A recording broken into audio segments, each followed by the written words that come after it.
Welcome students. आज हम पढ़ेंगे BSc part first paper third electrostatics, current, electricity and magnetism, यानी स्थिर विद्युत, धारा विद्युत एवं चुंबकत्व। सबसे पहला पाठ कूलॉम नियम। इसके अंतर्गत हम आवेशों के बारे में, उनके परस्पर इंटरेक्शन यानी अन्योन्य क्रिया के बारे में, सुपरपोजिशन प्रिंसिपल के बारे में, डाइपोल क्या होता है, विभव क्या है, इलेक्ट्रिक फील्ड क्या है, और ऐसे ही कुछ गुणधर्म उनके पढ़ेंगे, जैसे डाइपोल की ऊर्जा और एक इलेक्ट्रॉन पर तुल्य आवेश, और इस प्रकार के कंसेप्ट्स जो हैं वो हम इस चैप्टर में पढ़ने जा रहे हैं। तो सबसे पहले ये पता करें कि स्थिर वैद्युतिकी क्या होती है। तो जो आवेश विराम में है यानी स्थिर हैं या स्टेबल हैं या मूव नहीं कर रहे, उनके बारे में जो विचार किया जाता है उसे कहते हैं स्थिर वैद्युतिकी यानी इलेक्ट्रोस्टैटिक्स। जैसे नाम भी बताता है कि स्टैटिक चार्जेस की जो फिजिक्स है उसे कहेंगे इलेक्ट्रोस्टैटिक्स। अब इसमें दो प्रयोग प्रारंभ में किए गए। जो वैज्ञानिक सर्वप्रथम जिन्होंने ये प्रयोग किए उनमें आप पूर्व में पढ़ भी चुके हैं। ये बेंजामिन फ्रैंकलिन है, कूलॉम है और मैक्सवेल है, जेम्स क्लर्क मैक्सवेल, लॉरेंज है, हेनरिच हर्ट्ज है। इन्होंने ये इलेक्ट्रोस्टैटिक्स को, इलेक्ट्रिसिटी को, इलेक्ट्रोस्टैटिक्स को आगे बढ़ाया अपने प्रयोगों से। तो जो शाखाएं हैं प्रमुख वो हैं electrostatics, electricity, magnetism, classical electrodynamics, relativistic, quantum electrodynamics, और इस प्रकार से विकास होता है आवेशों की स्थितिकी और गतिकी का। तो अब एक प्रयोग के बारे में विचार करते हैं जो आपने क्लास 12th में पढ़ भी रखा है। वो है कि जब एक कांच की छड़ को सिल्क से या एबोनाइट की छड़ को फर से रगड़ते हैं तो हम देखते हैं कि उनमें कागज के टुकड़ों और तिनकों को आकर्षित करने का गुण आ जाता है। जैसे बच्चे अपने क्लासरूम में जो स्केल होता है, मेजरिंग स्केल, उनका प्लास्टिक स्केल, उससे भी ये प्रयोग करते हैं। तो हालांकि उनको ये पता नहीं होता ये किस कारण से हो रहा है ऐसा। कागज के टुकड़ों को वो स्केल आकर्षित करता है जब सूखे बालों में उसको रगड़कर और फिर कागज के टुकड़ों के पास लाया जाता है। तो यहाँ पर हम समझते हैं कि कांच की छड़ या एबोनाइट तब आवेशित कहलाती है, इनमें विद्युत आवेश मुक्त रूप में आ जाते हैं। वास्तविक तथ्य ये है कि जो निरावेशित वस्तुएं हैं उनमें समान मात्रा में प्रोटॉन और इलेक्ट्रॉन यानी विपरीत आवेश पाए जाते हैं। ये तो आप जानते हैं। तभी कोई भी वस्तु जो है वो सामान्यतया विद्युत उदासीन होती है। इसी प्रकार यदि रेशमी कपड़े से कांच की छड़ रेशमी कपड़े से कांच की छड़ को किसी धागे से लटकाते हैं और इसी प्रकार दूसरी छड़ को भी रेशमी कपड़े से रगड़कर पहले वाली छड़ के निकट लाते हैं, तो दोनों छड़ें एक दूसरे को प्रतिकर्षित करती हैं। इसका मतलब क्या हुआ कि जो कांच की छड़ है उस पर धनावेश इकट्ठा हो गया जो एक दूसरे को प्रतिकर्षित करता है। तो ये एक बात है रही। अब यदि एबोनाइट की छड़ को फर से रगड़कर और अलग से धागे से लटकाएं और इसके पास कांच की आवेशित छड़ लाएं तो ये एक दूसरे को आकर्षित करती है। ये भी प्रयोग हमने पढ़ रखा है। आप चाहें तो हेलिडे रेजनिक में भी ये बताया हुआ है अच्छी तरह। NCERT बुक्स में भी बताया हुआ है, वहाँ भी आप इसको पढ़ सकते हैं। तो कांच की छड़ पर जो आवेश है, तो एबोनाइट पर उसके विपरीत आवेश है, क्योंकि दोनों एक दूसरे को आकर्षित कर रही हैं, यानी विपरीत प्रकृति के ऑपोजिट नेचर के चार्जेस हैं। तो जो साइंटिस्ट है बेंजामिन फ्रैंकलिन, उसने बहुत पहले ये माना कि जब कांच की छड़ को रेशम के कपड़े से रगड़ते हैं तो छड़ पर जो आवेश आता है वो धनात्मक कहलाता है, और एबोनाइट पर बर्फ से रगड़ने के बाद जो आवेश आता है उसे ऋणात्मक कहते हैं। तो ये एक परिपाटी बन गई, यानी कि it is by by by rule, it is by proposition, and ये परंपरा से चला आ रहा है।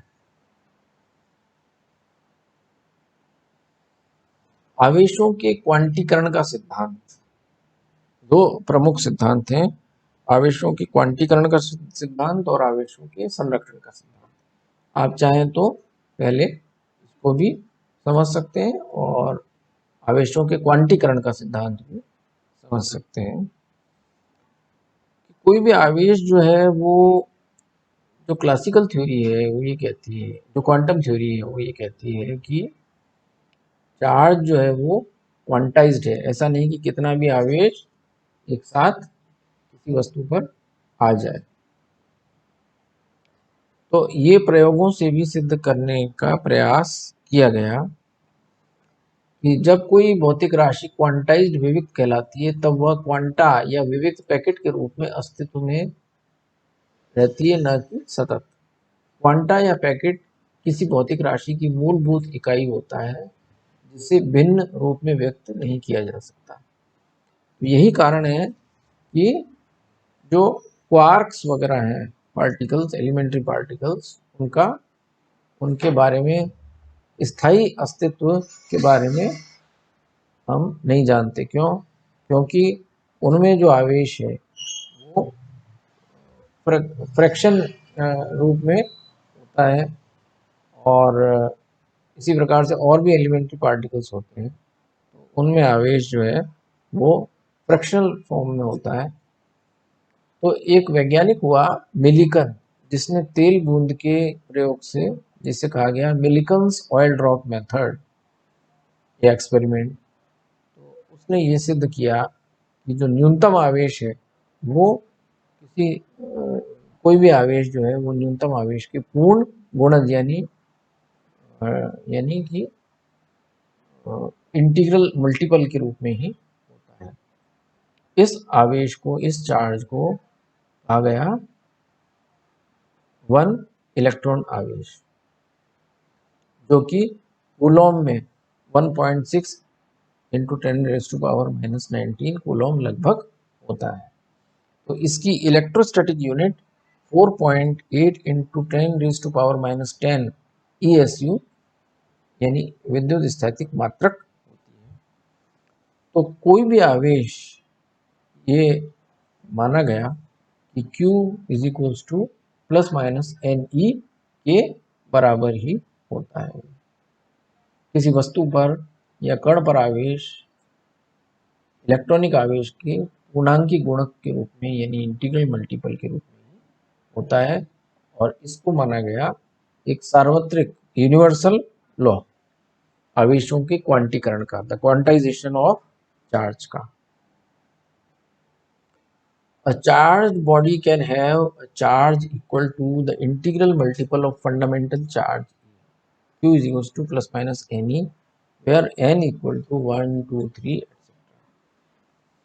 दूसरा आवेश जो हम देख रहे हैं स्लाइड में वह है आवेश के संरक्षण का सिद्धांत, the principle of conservation of charge. The total charge in an isolated system never changes,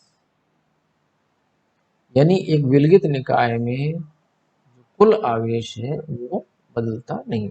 जैसे विलगित निकाय क्या हो गए, कांच की छड़ और रेशम का कपड़ा ये विलगित निकाय हैं। यदि ये वायु से बिल्कुल अलग बने रहें तो जो कांच की छड़ से आवेश गया है रेशम की छड़ पर, रेशम के कपड़े पर, वो बराबर है। जब कांच की छड़ को रेशम के कपड़े से रगड़ते हैं तो छड़ पर धन आवेश इकट्ठा हो जाता है, परंतु समान एवं विपरीत आवेश रेशम के कपड़े पर इकट्ठा हो जाते हैं। इन पर धन एवं ऋण आवेशों का बीजगणितीय योग शून्य होता है। अर्थात जो इलेक्ट्रॉन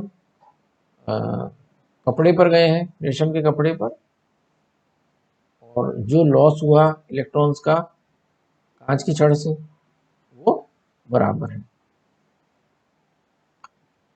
जब कोई वस्तु या तंत्र जैसे कांच की छड़ आवेश को छोड़ती है तो समान एवं विपरीत आवेश वस्तु या तंत्र में दूसरे स्थान पर पैदा हो जाते हैं। जो ये आवेशों के संरक्षण का सिद्धांत है, इसका न्यूक्लियर फिजिक्स में और केमिस्ट्री में बहुत बड़ा रोल है। एक फिनोमिना होती है युग्म उत्पादन, हाई एनर्जी फिजिक्स कह लें, न्यूक्लियर फिजिक्स कह लें। उसमें जब गामा किरणें उच्च ऊर्जा की 1.02 मेगा इलेक्ट्रॉन वोल्ट से अधिक की द्रव्य से अन्योन्य क्रिया करती हैं, तो इनमें गामा किरण फोटोन परमाणु के नाभिक से संक्रिया करता है। इससे इलेक्ट्रॉन व पॉजिट्रॉन का उत्पन्न होता है, परंतु कुल आवेश शून्य रहता है। फोटोन का आवेश शून्य और पॉजिट्रॉन का 1e+ होता है। तो इस परिघटना को, इस फिनोमेनन को पेयर प्रोडक्शन कहते हैं। रेडियो एक्टिव क्षय में देखें यूरेनियम 238 के क्षय में, तो इस प्रकार की अपन रिएक्शंस केमिस्ट्री में भी देखते हैं। उसमें जो इलेक्ट्रॉनिक शेल्स हैं उनसे इलेक्ट्रॉन्स का आदान प्रदान होता है, लेकिन ये रिएक्शन ये बता रहा है कि जो परमाणु का नाभिक है उसमें ये क्रिया होती है कि जब यूरेनियम थोरियम में बदलता है तो हीलियम का एक परमाणु हीलियम उत्सर्जित होता है और जो नाभिक है उस पर आवेश 92 प्लस ई यूरेनियम पर, 90 E प्लस थोरियम पर, और जो हीलियम है उस पर 2 E+ के बराबर आवेश होता है। तो आप देख रहे हैं कि यहाँ पर भी संरक्षण का नियम लग रहा है। विघटन के पश्चात कुल आवेश संरक्षित है। इसी प्रकार आगे आप पढ़ेंगे जैसे बीटा डीके में, तो बीटा प्लस और माइनस डीके दोनों प्रकार के होते हैं। Total electric charge in an isolated system, that is the algebraic sum of positive and negative charges never changes. Coulomb का नियम वस्तुतः क्या है, ये पूर्व में भी हम पढ़ चुके हैं, इसको रिवाइज करते हैं। The force of attraction or repulsion between 2 point charges is directly proportional to the magnitude of charges and is inversely proportional to the square of the distance between them. F proportional to Q1 Q2, F proportional to 1 over R square, where R is the distance between the point charges. So F can be written as combining these equations. इनको सम्मिलित करके लिखें, F proportional to Q1 Q2 over R square, या F equal to K Q1 Q2 R square, जहाँ K जो है constant of proportionality, समानुपातिक नियतांक है। वेक्टर फॉर्म में लिखें तो F equal to K Q1 Q2 magnitude R square unit vector R। अब ये R क्या है इसे हम बाद में नेक्स्ट लेक्चर में समझेंगे।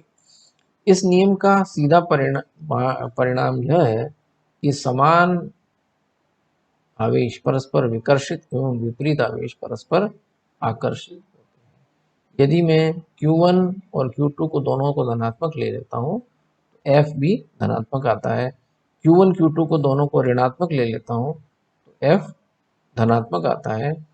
इनमें से एक को धनात्मक और एक को ऋणात्मक लेने पर गुणनफल ऋणात्मक आएगा, यानी कि F ऋणात्मक आएगा, जो कि ऋणात्मक बल सदैव आकर्षण को बताता है। यहाँ पर जो न्यूटन का तृतीय नियम है बल प्रतिबल वाला, वो भी सत्यापित होता है, एक्शन रिएक्शन वाला। इस नियम को हिंदी में कहें तो कूलॉम के अनुसार किन्हीं दो बिंदुवत आवेशों के मध्य लगने वाला आकर्षण अथवा प्रतिकर्षण बल दोनों आवेशों के परिमाणों के यानी मैग्नीट्यूड्स के गुणनफल के समानुपाती एवं आवेशों के मध्य दूरी के वर्ग के व्युत्क्रमानुपाती होता है। यहाँ पर कांस्टेंट k को डिफाइन करें तो सीजीएस मात्रक में, क्योंकि सीजीएस में Q1 जो आवेश है उसकी इकाई जो है वो ESU इलेक्ट्रोस्टैटिक यूनिट होती है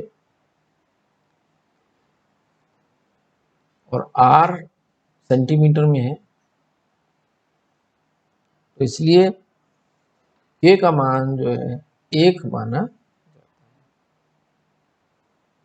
ये परिपाटी के अनुसार बाय कन्वेंशन यहाँ पे हम देखते हैं F इक्वल टू 1, जबकि सिस्टम इंटरनेशनल में SI में F equal to K Q1 Q2 और R स्क्वायर। K हो गया 1/4 pi epsilon 0 epsilon R। Epsilon not जो है वो निर्वात की विद्युतशीलता है और एप्सिलॉन R जो है वो माध्यम की अपेक्षिक विद्युतशीलता है। वायु या निर्वात के लिए एप्सिलॉन R इक्वल टू 1 होता है। निर्वात में कूलॉम बल होता है 1/4 pi epsilon not Q1 Q2 over R square. इससे हम एप्सिलॉन नॉट का मान आसानी से निकाल सकते हैं 1/36 pi into 10⁻⁹ coulomb square by newton metre square, या 8.85 into 10⁻12 coulomb square per newton per metre square. Epsilon R जो है वो माध्यम की विद्युतशीलता और निर्वात की विद्युतशीलता का अनुपात होती है। अब यहाँ ये गणना की गई है कि एक Q आवेश जो है वो यदि F बल 1 सेंटीमीटर दूरी पर रखे हुए आवेशों के मध्य लगता है एक डाइन CGS में, तो Q1 Q2 equal to Q मानने पर प्रत्येक आवेश का परिमाण हो जाएगा एक electrostatic unit. This is how the unit of charge is defined here. दूसरी तरफ SI में यूनिट ऑफ चार्ज आप जानते हैं कूलॉम, उसको डिफाइन करें तो F को रख दें 1 न्यूटन, M1 को रख दें 1, R को रख दें 1 मीटर। Q1 Q2 बराबर मानने पर बराबर आवेशों के मध्य कितना बल लगेगा, इतना। F is equal to 9 into 10⁻9 Q square, तो Q बराबर होता है 1 कूलॉम। वह आवेश है कि जो कि 1 मीटर दूरी पर या निर्वात या वायु में रखे हुए बिंदुवत आवेशों के मध्य 9 गुणा 10⁹ न्यूटन का बल उत्पन्न करते हैं। That means 8 8 8 The two charges have a force of 9 into 10 to the power 9 newtons between 2 point charges placed at a distance of 1 meter in vacuum. State coulomb और कूलम में रिलेशन निकालने के लिए आसान तरीका है। देखिए एसआई यूनिट में Q1 equal to Q2 is equal to 1 coulomb मान लेते हैं। R बिंदुवत आवेश 1 मीटर दूरी पर रखें तो जो बल है कूलम में जो एसआई यूनिट में वो है 9 into 10 raise to power 9 newton. अब क्योंकि 1 न्यूटन बराबर 10 की घात 5 10 रेज़ टू पावर 5 डाइन होता है, इसलिए इसको डाइन में चेंज करें तो ये हो जाता है 9 इंटू 10 पावर 14 डाइन। अब इन वैल्यूज को हम सीजीएस में फोर्स लॉ में रखें और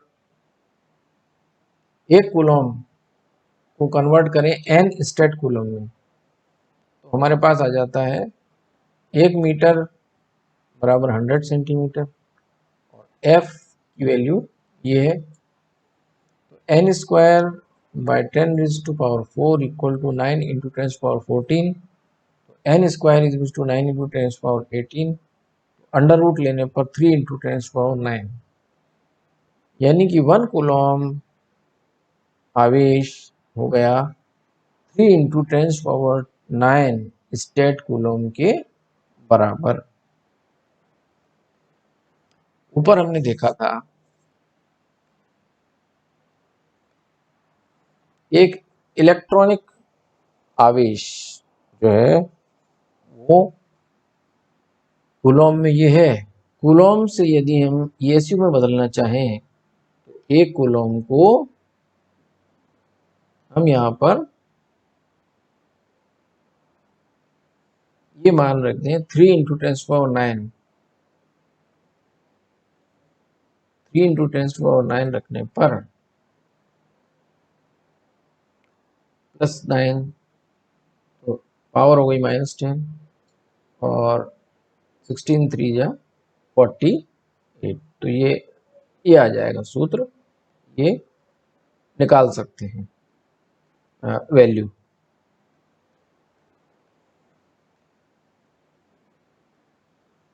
तो ये नोट्स आपको शेयर किए जा रहे हैं इस YouTube वीडियो के लिंक में और WhatsApp पर भी शेयर किए जा रहे हैं। अब ये लास्ट आज का टॉपिक ये है vector form of Coulomb's law.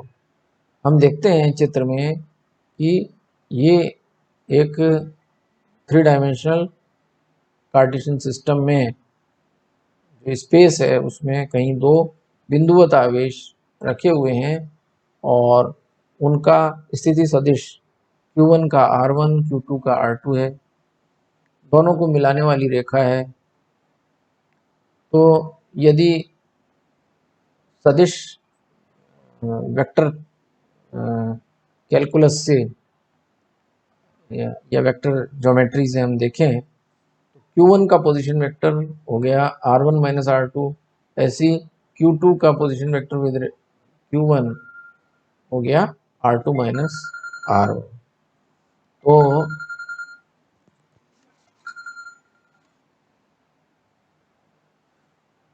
तो आप देख रहे हैं कि चित्र में Q1 Q2 दो बिंदुवत आवेश हैं, R1 R2 उनकी स्थिति सदिश हैं। अब परीक्षण आवेश किसे कहते हैं? इनमें से जो आवेश जिस पर हमें बल निकालना है वो स्रोत आवेश यानी सोर्स चार्ज कहलाता है, और जिस आवेश के कारण बल लगता है उसे परीक्षण आवेश या टेस्ट चार्ज कहते हैं। One of the charges on which a force exerts is called test charge। जिस पर बल लगता है उसे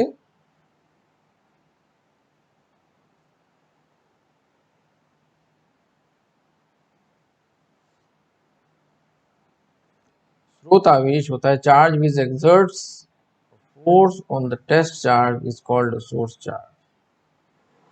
इस पर बल निकालना है तो स्रोत आवेश ये हो गया और ये परीक्षण आवेश हो गया जिस पर बल निकालना है। चित्र में F12 जो है बल आवेश Q1 पर Q2 के कारण और F21 बल 2 पर बिंदु वत आवेश 2 पर 1 के कारण ये माना है हमने। तो F12 equal to K Q1 Q2 over R square. R हो गया magnitude of R1 minus R2।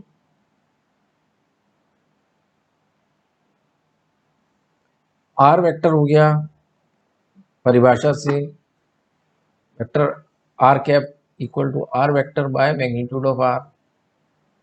R vector हो गया R1 माइनस R2। यहाँ पे मान रखें, यहाँ से इसका मान रखा तो ये R क्यूब हो गया। तो फाइनली हमारे पास आता है F12 equal to K Q1 Q2 over magnitude R1 minus R2 cube और R1 arrow minus R2। So this is the force on charge Q1. Similarly, force on charge Q2 is opposite of this. इसका विपरीत हो जाता है। तो आप देख रहे हैं ये प्रश्न पूछा जा सकता है, सिद्ध कीजिए कि वेक्टर नियम की सहायता से सिद्ध कीजिए by vector representation so that Coulomb's law